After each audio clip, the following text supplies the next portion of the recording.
It's Leah Remollet with GoForProPhotos.com, and this is Video Friday, the place to be to polish up the professional side of photography. I have got 10 strategies, and I want you to know that all 10 of these strategies are ideas that I implement into my days, and when I'm doing them right, it's when I feel the most productive, the most successful, and the happiest when I hit my pillow that night.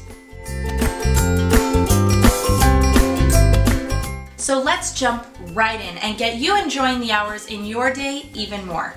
Number 1, wake up ahead of the game. Now I know this doesn't sound very fun, but stay with me here. This is huge for me. Every time I wake up after my kids, I spend the entire day playing catch up.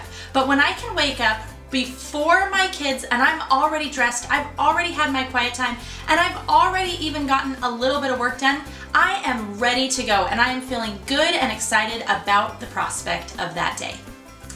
Number 2, start the night before. Okay, I know I say this one, I feel like in almost every video, but it's because it works.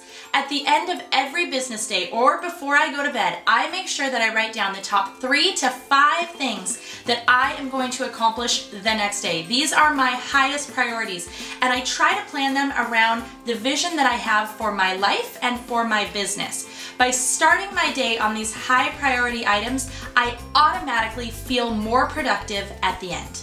Number 3 is about automation. If you want to get more hours out of your day, the worst thing you can do is try to keep reinventing a wheel that you've already created.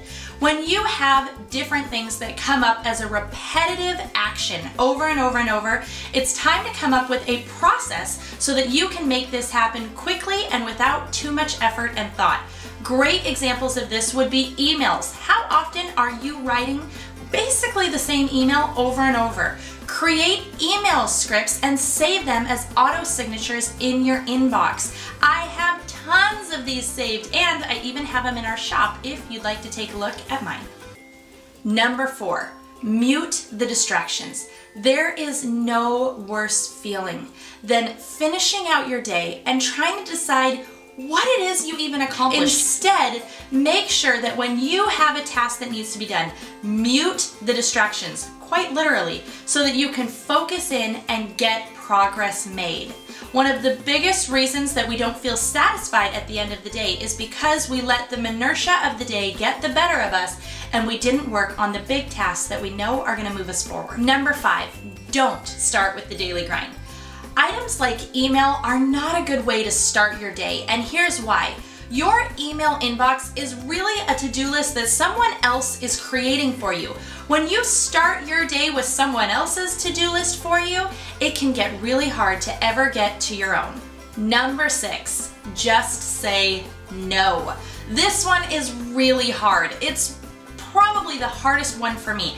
I like to please people and I don't ever want to tell anybody no, but every couple of weeks I gotta look through my schedule, look at all the projects I've got going, and I need to decide if these are really the best way I can spend my time, and if they're not, it's time to give them the boot.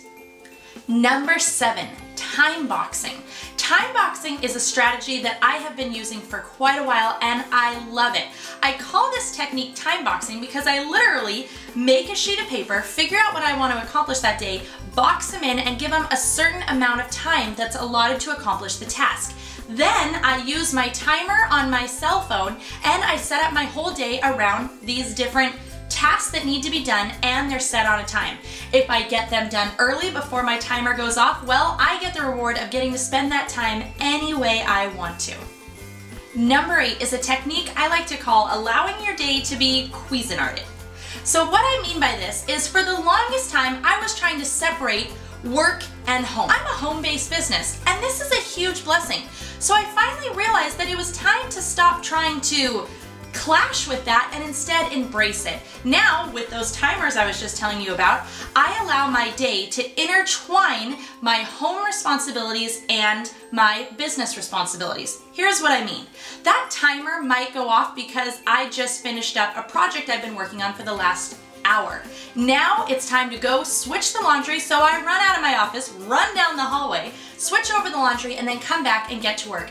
This has the added bonus of basically rebooting me. Because I'm getting up from my desk and I'm running over to a new task that really doesn't take any thought, I'm able to re-energize, reevaluate what I've been doing in the last hour, and it gets me focused back in on the big projects, and it gets me amped up and excited to get back to what I was doing. Number 9, get help. This is a lesson that I learned the hard way, but it's one I am so grateful that I have learned. Number 10 is the good, better, best test. Basically, here's the idea. For the most part, my days are all filled with good things. It's not like I'm running around doing bad stuff. So I have to decide with each of the projects that I'm going to take on, is this good, better, or best for my life goals? If it doesn't fill into the better or best categories, sometimes, even though it's a good thing, I've got to say goodbye. Thank you so much for tuning in to this episode. If you liked it, like it. If you loved it, share these ideas with someone who needs them. Remember, we carry our cameras to create, but we create our businesses to thrive. So don't just survive, thrive. And I've got to show you guys my scarf because the fabulous Laura Catherine of Laura Catherine Photography sent it to me, and I absolutely love it. So thank you so much, Laura. And I would love to challenge you. Go find a way to make someone's day because it feels really good.